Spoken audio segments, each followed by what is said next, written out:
I, 43M, need to send a letter of thanks to Dyson. I discovered my wife, 49, of 17 years, 18-month affair when I updated our fan filter on the app it uses. History: I've been married 17 years with no children of our own. She's been divorced once and had 2 daughters that I helped raise, now 26 and 23, prior to our marriage. We've really only had minor bumps and issues, in my opinion. We've been an open door type of communication with each other, whether it be work issues, inventing, or sexual issues, or just how we are feeling. Often we will just talk on the couch about life and philosophy in general. I've felt that we had a great connection and a pretty heavy, fulfilling sex life. We are both in good shape and maintain a healthy lifestyle. I work in the medical field and due to things being what they are, have been putting in a decent amount of overtime over the past 5 months. She works in a legal consultancy and has been work from home for the past 5 months, which has made things a bit distant, but on our off days, we are tight. I changed the filter on the Dyson fan in our bedroom last night. I asked the wife if I could use her phone to update the app in order to reset the change filter alert. Mine was on the charger next to the front door. I noticed she had put on a pattern unlock and kinda wanted to ask her what that was about. As I was finding the app on her phone, a notification for Snapchat popped up. My stomach dropped immediately as I read the small tag. "I'll bring the special toy," it said. My brain understood the words, but my mind just stopped functioning. She asked what was the matter, after I guessed several minutes of me just sitting and staring at the bedroom fan. My wife has an obligatory quarterly out-of-town meeting that puts her 2 states away for 5 days every business quarter. I knew it was about this coming trip Monday. I've perused Reddit for years anonymously. I've read hundreds of stories that begin like this, and never once have I thought about being me that would sit on my bedroom floor and be in such a cold and dumbfounded state. I recovered and said, "Oh, just getting info about the IP and router." That's how the fan communicates through the app. I have a Chromebook that she logged into Facebook yesterday. Then I took a week's vacation, short notice. My supervisor is a cool chick, and once I laid out what I may have discovered and have to do, I'm going to need time off. I've been up all night reading her chats. She left to go to the office just now, and I made sure the Google location history was on and Find My Phone was active. I'm so suspicious of everything she does now. I can't look myself in the mirror. She doesn't know I saw the message notification. I logged onto the messaging system that Verizon uses and have signed in under her number and name. There are at least 15,000 that date back to February of last year. Messages, memes, flirty pics, and some X-rated ones too. She stopped texting him this way about 3 months ago, but didn't stop texting him, but stopped using the messaging app through Verizon, and instead switched to Snapchat because it's discreet.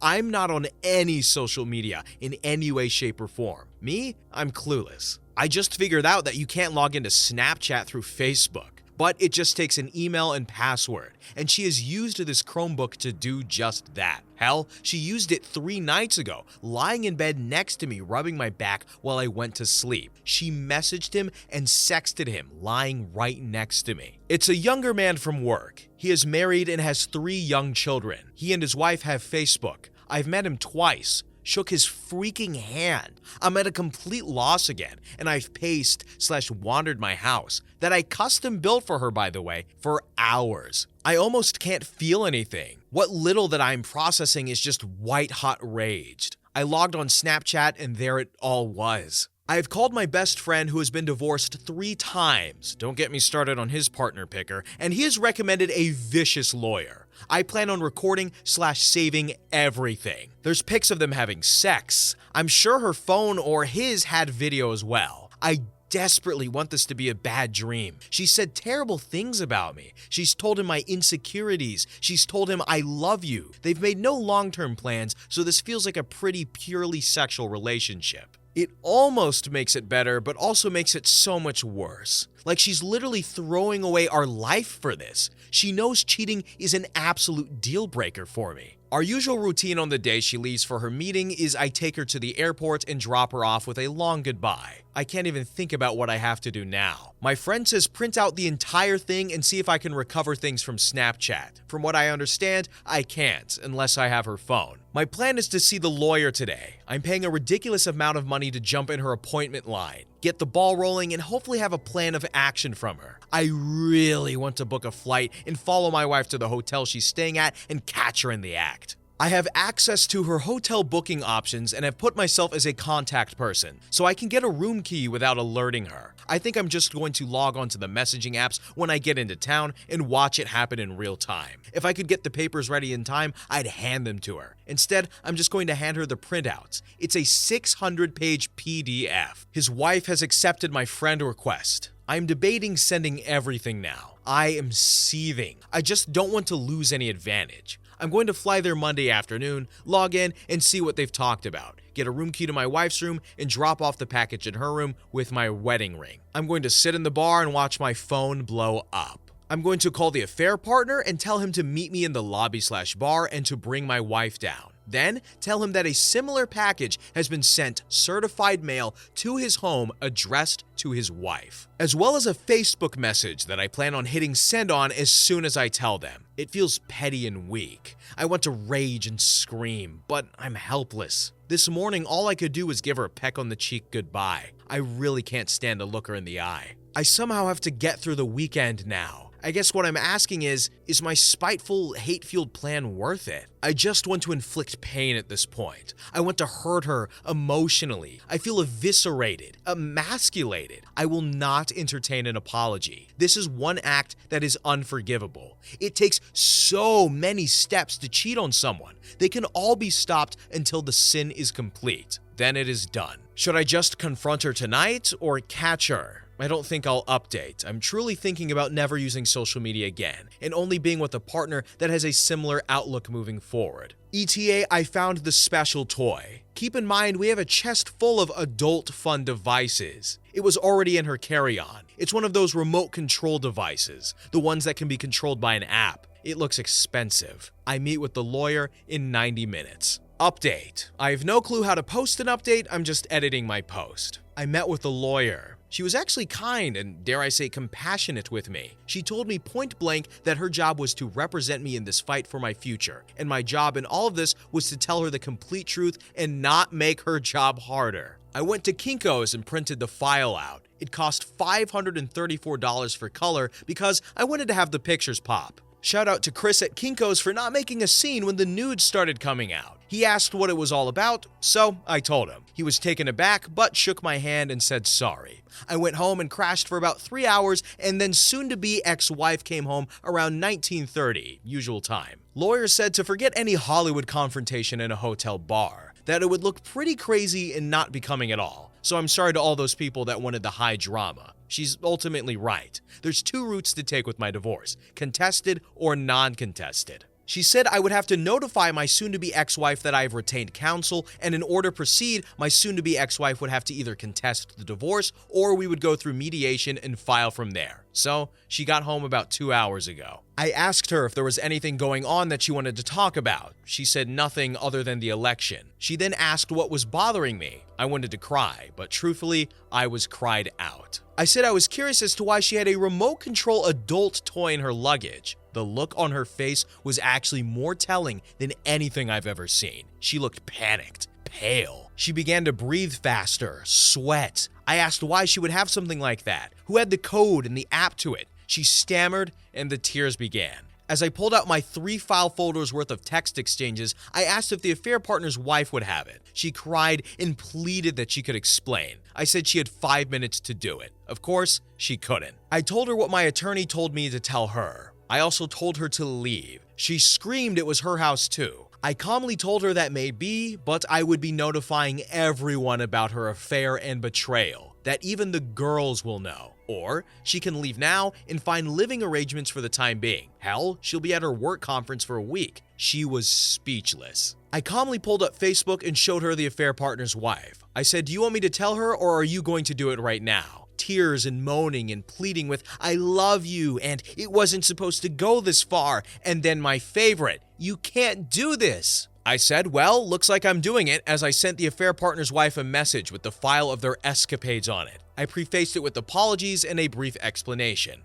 I haven't heard back from her since. I leafed through the stacks of papers and started reading random excerpts out loud to my soon-to-be ex-wife, such as, "I just wish we could spend the day attached to each other, just you inside of me," or "You feel so much more intense than any other woman I've ever been with." She is still sobbing and asking to talk about us. She says our marriage can withstand her mistake. I told her I would never forgive her. Her word is crap, and that she threw away the last 17 years. I'm still entertaining the whole tell HR thing, and I'm going to tell everyone about her decision to end our marriage by cheating. Thank you to everyone who responded. I feel bad I couldn't respond to all the PMs and responses. I have a therapy appointment scheduled Tuesday. I kind of feel extremely elated. I'm shaking and incredibly low right now. I kind of want to die. The house is pretty quiet except for her crying and moaning. I told her not to come back after her trip. I'm currently sending friend requests and trying to get everyone on my page. I'm just going to send it everyone that way. I'm going to wait until the morning to call the girls. I raised them from when they were 11 and 6. They are women now, 28 and 23. I don't know what to tell them or how to handle them. Boy, oh boy, what a mess. All right, here's my policy. Cheaters never prosper, or something like that. I don't know. I don't actually know what that means. Well, yes, I do. It means cheaters suck. This lady sucks.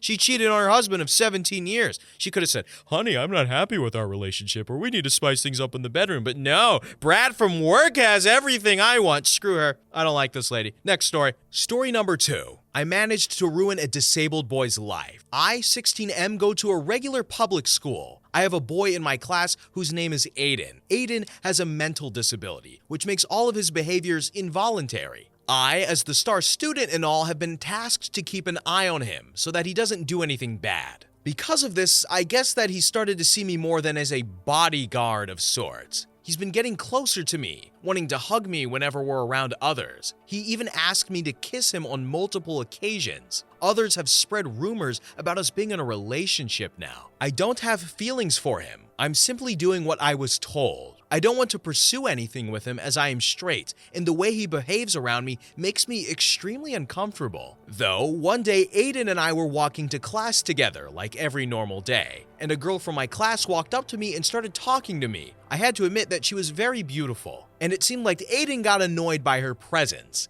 a scowl showing on his usually cheerful face. He crossed his arms over his chest as he looked at the two of us. I hadn't even expected what he did next. Aiden grabbed my arm and kissed me. I could feel how jealous he was when he did that, wanting all of my attention to himself. I felt my anger boiling over inside of me as I pushed him away. Aiden fell to the floor, his rather weak body hitting against the lockers. I yelled at him for a few solid minutes with him just glaring at me in silence, saying, "You're just a disgusting, disabled freak," I yelled out. I didn't even care that I said that, but he definitely did. As soon as I said that, tears filled his eyes before they quickly streamed down his cheeks. Almost the entire school was looking at us. Then Aiden stood up and walked away without another word. He didn't come to school after that. I've noticed people looking at me and whispering to themselves. It feels awful having all of this negative attention on me, but what's worse is that I hurt Aiden. I still don't like him at all, but did I really have to say that? No. So now I'm sitting in my room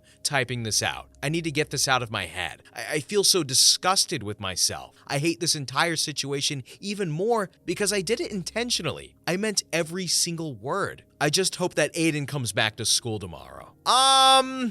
I actually don't have to give commentary on all of these. I just have to hit like a 75% mark, so I'm gonna skip this one. Next story. Story number 3. Entitled Supermarket Karen tries to reserve a checkout for her husband. Went to a supermarket yesterday. This place has a funny arrangement at the checkout. Trolley on one side of the conveyor, then you walk down the opposite side to pay. This place requires a membership card, by the way. So I have a shopping cart, maybe 12 items in it. I spot an empty open checkout and I approach it. There is a woman standing maybe 2 feet away from it. No trolley, no goods, facing away from the checkout, looking back into the store. So I push my trolley into the space next to the conveyor and prepare to unload. Then I hear behind me, "Excuse me." I turn around and said woman is angry that I have cut in line in front of her. I was confused initially as she had no goods at all and no shopping cart, and explained that the checkout was empty. She was not interested and raised her voice from the first word. There was no polite request.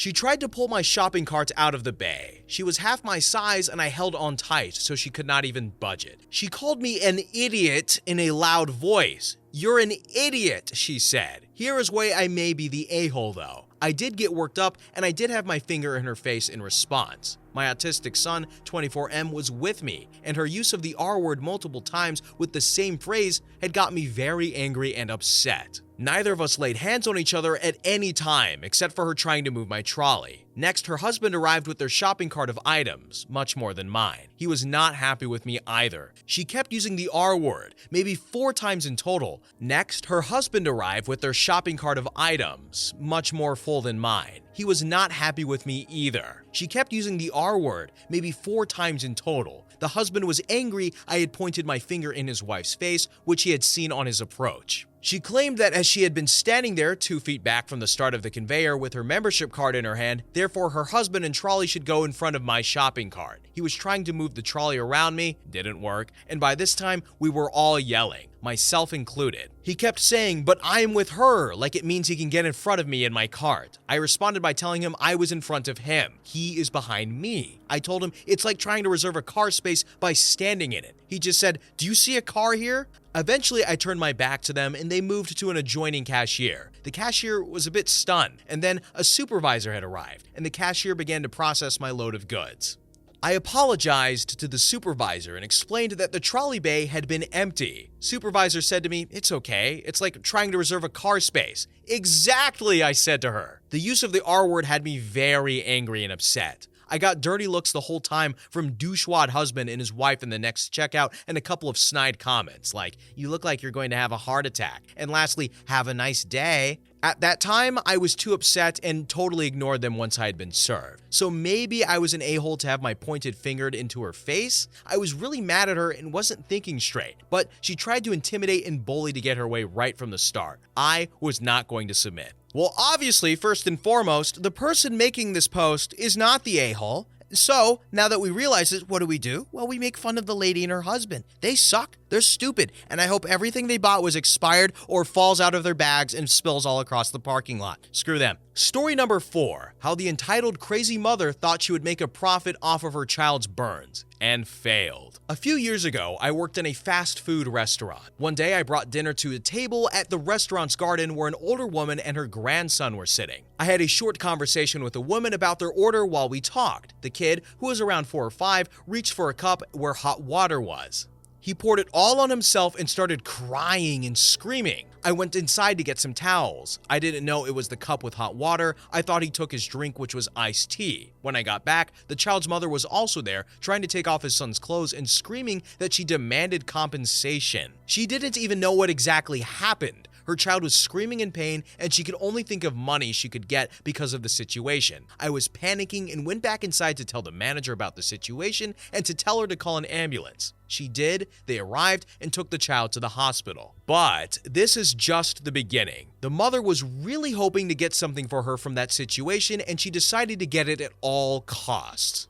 Seeing her behavior when she screamed about compensation with her child was in such pain, I was really afraid that she would blame me for the whole incident. But I was lucky that the only camera in the garden recorded the whole thing perfectly in full HD. So there was no doubt that I wasn't the culprit. The problem though was that the mother and grandmother of the child didn't pay enough attention to what he was doing. The mother wasn't aware that we had cameras, so she decided to straight up lie about what happened. First, she told the restaurant's manager that it was me who poured the water on her son and that she witnessed it. But she was buying more food at the time it happened, and everyone could confirm that she wasn't in the garden. So she changed the story and said that I assured her that the water is cold. Yeah, for sure, I would tell her, who wasn't even at the table, that the cup with the huge note that said "Caution hot" had cold water inside. Again, when confronted with the fact that I couldn't tell her that because she wasn't there, she decided to make up another version and told the manager that the cup has no lid. However, the footage from the security cameras showed otherwise. Then, she said that she didn't order any hot drinks, but the receipt showed that she was lying again. The mother was furious that she didn't convince the manager that she and her son were the victims of fast food employees. But the story doesn't end there. The next day, she showed up again, raging at the fact that no one from the restaurant called the hospital to ask about her son's health. How delusional was she to think that any doctor would tell complete strangers details of his patient's health? She informed everyone that because of us, her son had a lot of second-degree burns. The main manager was in the restaurant that day, and he was already informed of the incident, so he knew who he was dealing with. The mother was cussing, screaming that he should fire me and that she will report it to the police and will take us all to court. The manager warned us that maybe I and other employees from that shift will have to go to the police station to testify. The woman even emailed the corporate about the whole thing, but all the evidence was against her, and the corporate's lawyers said that none of us should be afraid of any consequences, because it was clear that she will never be able to accuse us of hurting her child. I worked there only during holidays, so I stopped working there around a month after that and returned the next holiday and another one. It was 2 years after the incident when the manager told me that the mother had recently given up trying to get the compensation because every attempt was unsuccessful. The footage from the security cameras was enough to prove what happened, and none of the employees from that day were called to the police station nor court. The petty thing about the whole situation with this mother, who was so sure that she'll be able to get a lot of money with her lies, was the main manager told me that they would willingly pay for the boy's treatment, but they decided not to after she said so many bad things about me and other employees who had any contact with her before and during the incident. So she was left with nothing but hatred and medical bills. I'm only sorry for the boy who had to suffer so much, and his mother probably didn't even really care, especially that she wasn't able to make any profit off of it. I agree with that last sentence there. Sorry for the boy, forget that mother, hate her, terrible lady. Oh no, my son's burning. Money please, like, bro, what? Come on, lady. Bro, like, that's your son. You wanted money. She probably, actually, I was gonna say something really bad about a lady, I don't know. And, yeah. Anyway, she sucks. All right, I'm done.